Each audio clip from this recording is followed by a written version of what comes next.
हम करने जा रहे हैं 10th क्लास का एक chapter area related to circle. लेकिन इसमें सबसे पहले हम फॉर्मूलों को समझेंगे कि आखिर क्या क्या फॉर्मूले इसके अंदर यूज होने हैं। मींस आज हम सीखने जा रहे हैं इंट्रोडक्शन इसी चैप्टर का। तो चलिए करते हैं स्टार्ट। सबसे पहले आपको बता दूं कि छोटी क्लासेस में आप पढ़ते आ रहे हैं सर्कल के बारे में। सर्कल के अंदर ये आपका केंद्र यानी कि सेंटर होता है। ठीक है बच्चों, अब हम देखें, अगर मैं इस सेंटर को, इस सर्कल को कहीं पर टच करा देता हूं, सेंटर से सर्कल को कहीं टच करा देता हूं, तो उसे कहते हैं रेडियस यानी कि त्रिज्या। रेडियस को डिनोट करते हैं हम लोग आर से। ठीक है बच्चों, और दूसरी बात यह है कि ये जो बाहर का पोर्शन है बच्चों, इसको बोलते हैं सरकमफ्रेंस। जो बाहर का बाउंड्री का जो पार्ट है उसे बोला जाता है सरकमफ्रेंस, और अंदर का जो पार्ट होता है उसे बोलते हैं एरिया। यानी कि अगर इसके अंदर कलर करना है तो हम एरिया निकालेंगे, और अगर यहां पर वॉल बनानी है या कोई वायर लगानी है तो निकालेंगे हम लोग सरकमफ्रेंस ऑफ सर्कल। इसी के बारे में थोड़ी सी आज डीप स्टडी करने वाले हैं हम लोग। तो चलिए करते हैं स्टार्ट। सबसे पहले देखिए कि इसके अंदर अगर हम पूरे सर्कल का एरिया निकालना चाहते हैं तो एरिया ऑफ सर्कल बोला जाता है। ठीक है बच्चों, एरिया ऑफ सर्कल निकालने के लिए जो फॉर्मूला यूटिलाइज किया जाता है वो होता है पाई आर स्क्वायर। ठीक है जी, लेकिन अगर हम पूरा एरिया नहीं निकालना चाहते, हमें कुछ छोटा सा पार्ट उसमें से निकालना है, तो छोटा सा पार्ट मतलब मान लो मैंने ये कट मार दिया और मुझे इसका एरिया चाहिए। ये जो पार्ट है इसका एरिया चाहिए। ये ए है, ये बी है, यानी कि मैंने इतना पार्ट कट कर लिया, तो इसे बोलते हैं बच्चों एरिया ऑफ सेक्टर। और ये छोटा पार्ट है, और समझ लेते हैं माइनर सेक्टर। ठीक है बच्चों, ये छोटा हिस्सा, सेक्टर मतलब कटा हुआ यानी कि त्रिज्यखंड। हिंदी में बोलते हैं त्रिज्यखंड और इंग्लिश में बोलते हैं सेक्टर। तो चलिए यहां पर क्या होता है, हमें मालूम है जब भी काटा होगा तो कोई एक एंगल जरूर होगा। ठीक है, ये जो पूरा एंगल होता है बच्चों वो 360, यानी कि सर्कल पूरा अगर राउंड मारता है तो वो 360 डिग्री का एंगल बनाता है। उसका एक टुकड़ा हमने काटा है, तो हम एक बात जानते हैं, जो टुकड़ा काटा है वो थीटा है, और अपोन में 360 यानी कि 360 में से ही वो टुकड़ा कट किया गया। ठीक है, और इसीलिए साथ में लग जाता है पाई आर स्क्वायर। तो यानी कि अगर हम सेक्टर की बात करें तो सेक्टर का फॉर्मूला होगा थीटा अपोन में 360 पाई आर स्क्वायर। सर्कल के अंदर थीटा अपोन में 360 नहीं लिखा जाता, क्योंकि पूरा सर्कल खुद 360 का होता है। अगर 360 के अपोन में 360 आएगा तो उसकी वैल्यू कट जाएगी, 1 आएगी, और 1 हम लिखते नहीं है, इसीलिए वो पाई आर स्क्वायर होता है। ठीक है बच्चों, अब हम आगे समझते हैं, अगर हमें एरिया ऑफ मेजर सेक्टर निकालना पड़ जाए, अगर हम मेजर सेक्टर मतलब दीर्घ त्रिज्यखंड, ये होता है लघु और ये होता है दीर्घ। दीर्घ क्या मतलब, इधर वाले पार्ट का एरिया पूछ लिया हमसे। पहले हमने छोटा पार्ट पूछा गया, अब हमसे बड़ा पूछा गया। बड़ा भी निकाल लेंगे।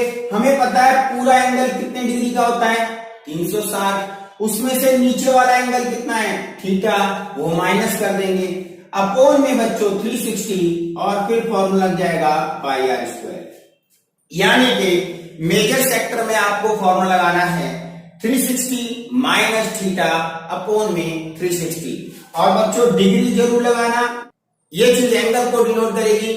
और इस तरीके से आपने क्या क्या सीख लिया, एरिया ऑफ सर्कल क्या होता है, एरिया ऑफ माइनर सेक्टर क्या होता है, एरिया ऑफ मेजर सेक्टर क्या होता है। चलिए थोड़ा और बढ़ते हैं। भैया सर्कल को जरूरी थोड़ी ना है कि हम सेंटर से ही कट करेंगे। हमने ये कट किया और हमने यहां से इसे कट कर दिया। अब हम कहते हैं हमें इसका एरिया निकालना है। ठीक है बच्चों, हमसे इसका एरिया पूछ लिया गया। अगर इसका एरिया पूछा गया है तो उसे बोलते हैं एरिया ऑफ माइनर सेगमेंट। याद रखना, माइनर सेगमेंट का एरिया कैसे निकलेगा वो आप लोगों को समझना है। इतना हिस्सा हम ये मानते हैं ये टुकड़ा भी नहीं है, ये ऐसी फॉर्म में है, तो हम फॉर्मूला क्या लगाते हैं, हमारा फॉर्मूला होता है थीटा अपॉन में 360 पाई आर स्क्वायर। उसमें से बच्चों हम ये जो हिस्सा है, देखो जिसमें डॉट लगाया मैंने, ये ट्राइंगल का हिस्सा माइनस कर देंगे। तो अगर पूरे सेक्टर में से ट्राइंगल माइनस कर देंगे तो नीचे वाला हिस्सा बचेगा और जो कहलाएगा हमारा क्या, सेगमेंट। तो देखिए हमने अब इसका एरिया निकालना तो माइनस कर देंगे, कितना बच्चों, ट्राइंगल का area 1/2 r square sine theta. कई बच्चे फर्स्ट टाइम ये फॉर्मूला देख रहे होंगे, आप लोगों को बच्चों डीपली समझाने के लिए मैं और भी तरीका होता है उससे भी समझाऊंगा, लेकिन फिलहाल अभी आपको यही फॉर्मूला लर्न करना है क्योंकि एमसीक्यू में आने वाले हैं क्वेश्चन और आपको झट से निकालना है आंसर। ठीक है, ज्यादातर क्वेश्चन के अंदर जो एंगल आएगा वो 30, 60, 45 से ही रिलेटेड होगा और 90 से रिलेटेड होगा। उसे हम इजीली इस फॉर्मूले से कर लेंगे, ज्यादा टाइम भी नहीं लगेगा और शॉर्टकट वे में हम आंसर निकाल लेंगे। ठीक है, चलिए आगे हम देखते हैं। अगर हम मेजर निकालना चाहें, मेजर का मीनिंग क्या हुआ, सर्कल बच्चों यही है, ये वाला हिस्सा कट किया था हमने, हमसे ये पूछ दिया गया ऊपर वाला बताओ, तो सिंपल है एरिया ऑफ कौन सा पार्ट, मेजर सेगमेंट हमें निकालना है। हिंदी में बोलते हैं बच्चों वृत्तखंड, यानी कि लघु वृत्तखंड और दीर्घ वृत्तखंड। तो चलिए हम दीर्घ वाला निकालते हैं, बड़े वाला निकालते हैं। तो सबसे पहले मैंने बताया पूरा सर्कल क्या है, पाई आर स्क्वायर। पूरे सर्कल का एरिया निकाल के इस एरिया को माइनस कर दो और ये एरिया क्या था वो आपके सामने है, थीटा अपॉन में 360 pi r square minus 1/2 r square sine theta. तो बच्चों इस तरीके से आपने सीख लिया किस तरीके से कैसा कैसा एरिया एग्जाम में पूछा जा सकता है और अब आप सारे एरियाज को निकालना सीख चुके हैं, चाहे वो सर्कल का पूछा जाए, सेक्टर का पूछा जाए, माइनर हो, मेजर हो या सेगमेंट हो, आप उनके एरिया के फॉर्मूले को लर्न करेंगे।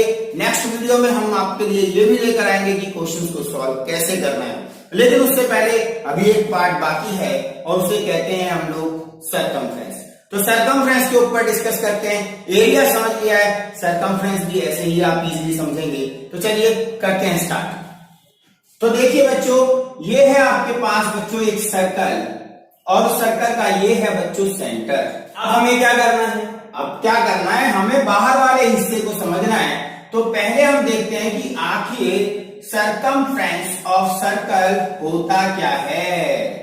सरकमफ्रेंस ऑफ सर्कल की अगर हम बात करें तो बच्चों वो होता है 2 पाई आर, जैसे एरिया पाई आर स्क्वायर, ऐसे ही सरकमफ्रेंस हो गया आपका 2 पाई आर। ठीक है, अब मैंने क्या किया, हमने ऐसा एक कट लगाया था बच्चों। तो हमने जब कट लगाया तो ये पेंडुलम जैसा एक चीज देखने को मिलती है जो इधर को और इधर को मूव करती है, इसको बोला जाता है बच्चों आर्क, यानी कि हिंदी में बोलते हैं चाप। ठीक है, अब हमें इतने हिस्से की लेंथ निकालनी। ये जो सरकमफ्रेंस है वो पूरे बेल्ट की लेंथ है, हमें बेल्ट का एक टुकड़ा चाहिए ए बी, उसकी लेंथ कैसे निकालेंगे, उसे बोलते हैं लेंथ ऑफ आर्क। याद रखना, लेंथ ऑफ आर्क निकालने का तरीका क्या होगा, सिंपल वे में वही थीटा अपॉन में 360 और इंटू करेंगे बच्चों 2 पाई आर से। ठीक है, अब आप इसे ऐसे भी लिख सकते हैं कि थीटा अपॉन में 180 साथ में पाई आर, जैसा आपको ठीक लगे। तो लेंथ ऑफ आर्क निकालना सीख गए। आगे हमें और क्या सीखना है, और सीखना है ये कि अगर हमसे थीटा निकालने के लिए आ जाए कि भैया ये एंगल बताओ, आखिर एंगल कितने का है, तो इसी तरीके से जो वे मैंने बताया है आपको लेंथ ऑफ आर्क क्वेश्चन में दी होगी वो यहां पुट कर दोगे और आप थीटा भी निकाल सकते हो, यानी कि कोई भी वैल्यू मिसिंग हो इसी फॉर्मूले से आपको उसे निकालना है। तो लास्ट फॉर्मूला आज का करते हैं। देखिए ये है एक आपका सर्कल, और इसका सेंटर है O। इसी सेंटर को मानते हुए लेंथ बढ़ाते हुए हमने एक सर्कल और तैयार कर दिया, ठीक है। और एक की छोटी रेडियस है, एक की बड़ी रेडियस है, ठीक है। और इस पार्ट को बोला जाता है बच्चों रिंग। ध्यान रखना, ये जो पार्ट है इसे बोला जाएगा रिंग। और अगर एरिया ऑफ रिंग आता है, एरिया ऑफ रिंग हिंदी में वलय कहते हैं, ठीक है।